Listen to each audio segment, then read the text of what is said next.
కోడి పందాలు క్యాసినో నిర్వహించిన వ్యవహారంలో బీఆర్ఎస్ ఎమ్మెల్సీ పోచంపల్లి శ్రీనివాసరెడ్డిని పోలీసులు విచారించారు.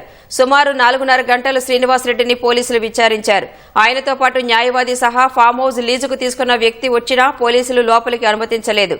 మొయినాబాద్ పోలీసులు నోటీసులు ఇవ్వడంతో విచారణకు హాజరైనట్లు తెలిపిన పోచంపల్లి వారు అడిగిన అన్ని ప్రశ్నలకు సమాచారం ఇచ్చినట్లు వెల్లడించారు. గత నెల 11న మొయినాబాద్ తోల్కట్ట గ్రామంలోని పోచంపల్లి శ్రీనివాసరెడ్డికి చెందిన ఫామ్ హౌస్ లో క్యాసినో కోడి పందాలు నిర్వహిస్తున్నారన్న సమాచారంతో పోలీసులు సోదాలు చేశారు. 61 మందిపై కేసు నమోదు చేశారు. అయితే ఫామ్ హౌస్ యజమాని పోచంపల్లి శ్రీనివాసరెడ్డికి విచారణకు హాజరు కావాలని ఫిబ్రవరి 13న నోటీసులు ఇచ్చారు. న్యాయవాదిని పంపి సమాధానం ఇచ్చిన శ్రీనివాసరెడ్డి ఫామ్ హౌస్ లీజుకు ఇచ్చారని తెలిపారు. అయితే ఆయన సమాధానంతో సంతృప్తి చెందని పోలీసులు వ్యక్తిగతంగా హాజరు కావాలని నోటీసులు ఇవ్వగా విచారణకు వచ్చారు. మళ్ళీ వాళ్ళు ఎప్పుడు వచ్చారు వాళ్ళు నాకైతే చెప్పలేదు. ఎప్పుడు పిలిచినప్పుడు నా సొంత ల్యాండ్ కదా, నేను ఎప్పుడు పిలిచినా నేను ఎవరైతే లీజుకి ఇచ్చినారో అల్లుడు చూసేవాడు. సో మా అల్లుడు ఒక అతనికి ఇచ్చాడు రమేష్ రెడ్డి అనేది.